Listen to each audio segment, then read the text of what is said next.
Urgensi masalah pembahasan utang ini adalah gegara pandemi, negara udah nggak punya duit buat bayar bunga utang. Pemerintah harus nambah utang buat bayar bunga utang. Udah nggak ada duit. Ironisnya, Bu Menkeu justru berencana nambah utang terus. Ini adalah hal yang sudah tidak bisa ditolerir lagi.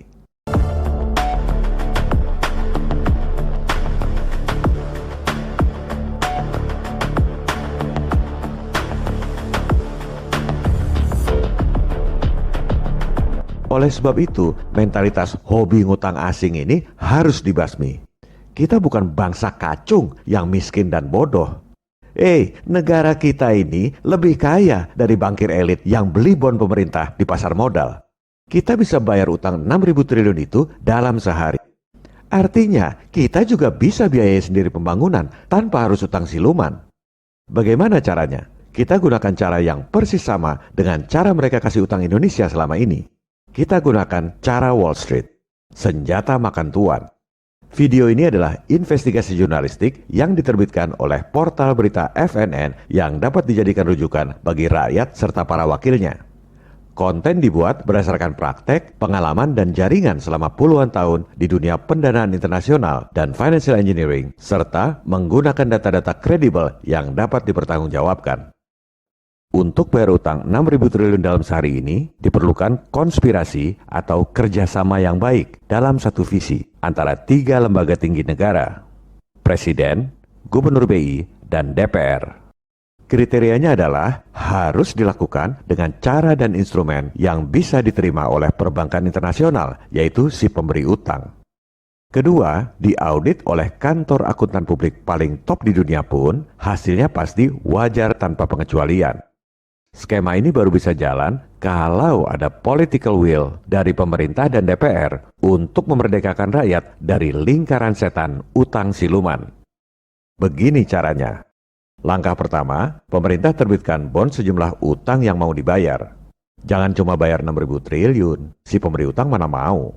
Supaya mau dilunasi, kasih margin dong. Cuan buat pemberi utang yang sekarang pegang bon. Misalnya, kasih margin 20% supaya mau dilunasi. Jadi, sebagai contoh, bonnya sejumlah 7.200 triliun.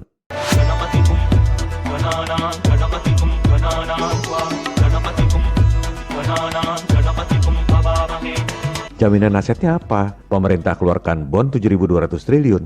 Jaminan sumber daya alam? Jaminan proyek? Wah, kalau nanya bon pemerintah jaminan asetnya apa, itu pasti nggak pernah main di pasar modal.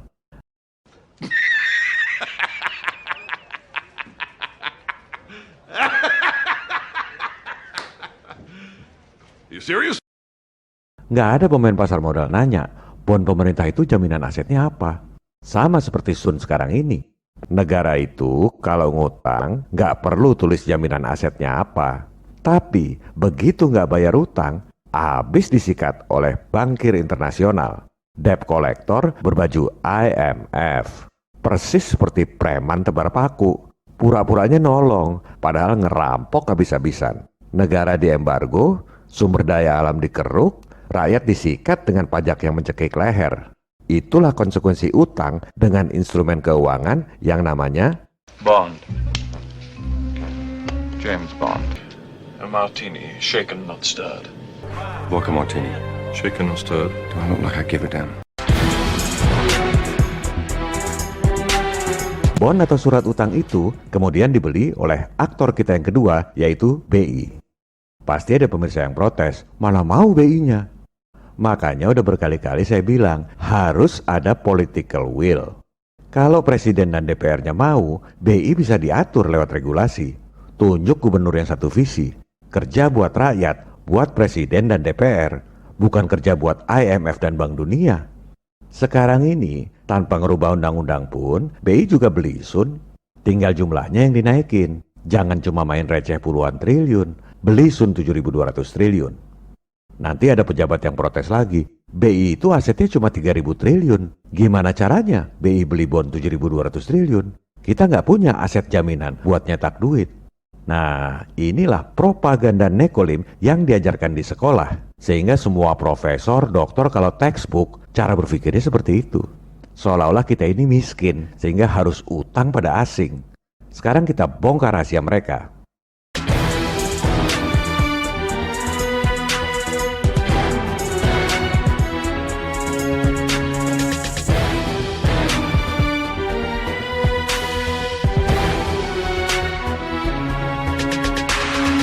Langkah kedua, bond pemerintah 7.200 triliun itu dibukukan pada aset. Jadi, aset yang tadinya 3.000 triliun nambah jadi 10.240 triliun. Neraca itu harus balance. Kalau asetnya nambah 7.200 triliun, liabilitasnya harus nambah 7.200 triliun juga. Gimana caranya? Ini rahasianya. Atas dasar bond pemerintah 7.200 triliun itu, BI terbitkan uang dalam peredaran 7.200 triliun. Dibukukan di liabilitas, neraca balance. Silakan Bapak Ibu anggota Dewan panggil semua kantor akuntan publik paling top di dunia. Tanya pada mereka, neraca kayak gini wajar atau tidak? Pasti dibilang wajar tanpa pengecualian. Memang begitu prakteknya selama ini, cuma rakyat nggak tahu. Uang 7.200 triliun itu nggak usah dicetak di peruri. Cukup ketik angka di rekening bank pemerintah. Proses ini cuma butuh waktu kurang dari 1 jam. Setelah uang digital masuk ke rekening bank pemerintah, langkah keempat, uangnya digunakan buat bayar utang 6.000 triliun plus margin misalnya 20%. Maka lunaslah utang dalam waktu sehari.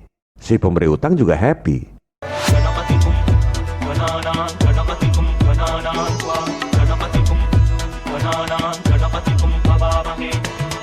Ini adalah hal yang biasa di pasar modal. Namanya buyback at premium. Bahasa awamnya bayar utang plus cuan sekian persen. Nggak ada yang dirugikan. Pasti ada bantahan dari pemuja utang. Itu terbitkan uang baru 7.200 triliun, nanti inflasi seperti di Zimbabwe. Itu adalah bantahan bodoh. Orang duitnya ditransfer ke luar negeri, udah pasti nggak akan inflasi di sini. Inflasinya justru di negara-negara pemberi utang. Biarin aja. Shaken and stirred. Do I look like I give a damn?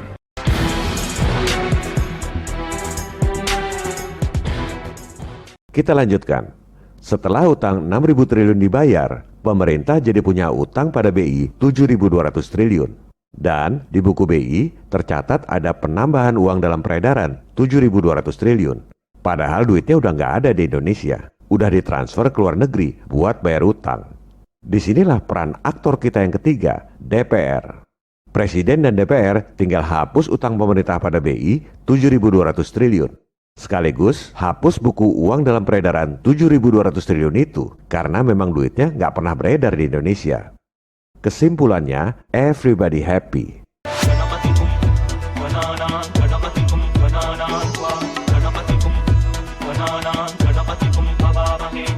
Pemberi utang happy karena dapat cuan.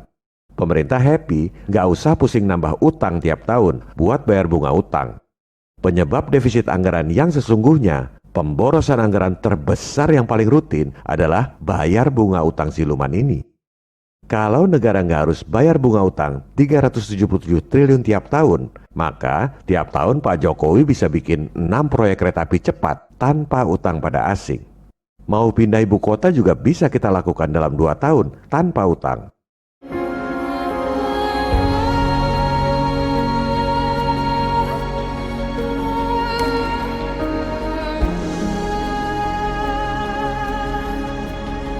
Dan yang paling penting, rakyat happy karena tidak dibebani pajak tinggi buat bayar bunga utang. Merdeka dari kebohongan utang siluman, merdeka dari perbudakan global.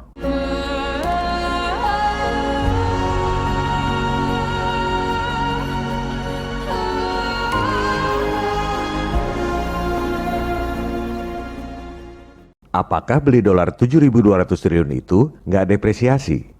Ini baru pertanyaan yang benar. Pasti depresiasi kalau beli dolarnya lama. Makanya beli dolarnya harus dilakukan dalam sehari. Jadi bayar utang ini bukan bisa dilakukan dalam sehari, tapi harus dilakukan dalam sehari.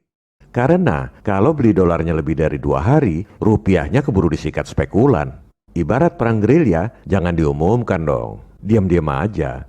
Seperti Amerika dulu bikin proyek bom atom di tengah kota, kawasan elit Manhattan, New York. Orang pura-pura nggak tahu aja, jangan gembar-gembor.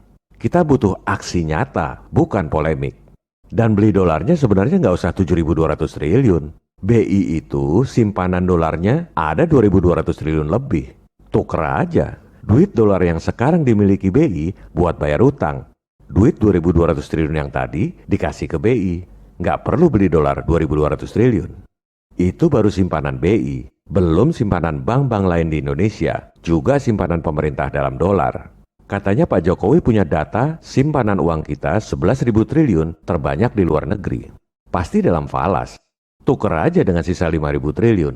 Selesai. Nggak perlu beli dolar, nggak ada depresiasi.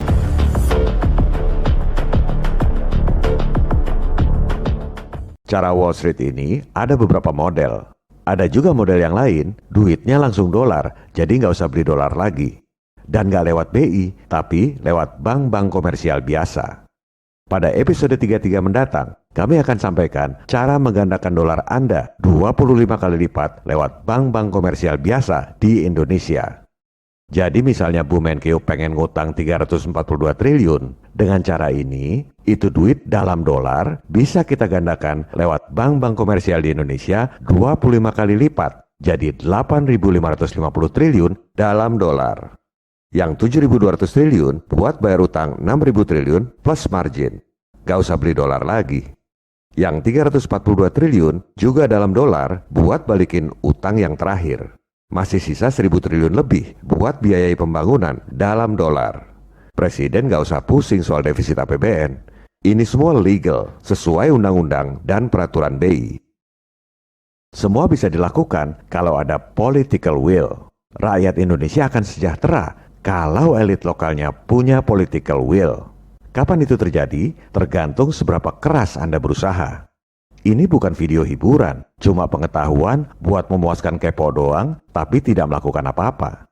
Kalau rakyat dan para wakilnya diam saja, takut pada setan, Tuhan pun tak akan menolong Anda. Oleh sebab itu, lakukanlah apa yang bisa dilakukan. Sebarkan informasi ini ke semua orang. Kalaupun misalnya rezim yang sekarang nggak punya political will, simpan video-video ini, tunjukkan pada pemerintah dan wakil rakyat periode mendatang agar punya political will untuk membebaskan rakyat dari perbudakan global. Yang penting kita sudah berjuang, berbuat sesuatu, meski dengan menyebarkan informasi. Jangan pikirkan berhasil atau tidak, sebab apa yang kita lakukan dalam hidup bergema dalam keabadian. Brothers! What we do in life echoes in eternity. Viva Republik Indonesia. Salam People Power. This is a revolution. We're rising up. We're rising up. This is a revolution. Revolusimu belum selesai. Jangan berhenti.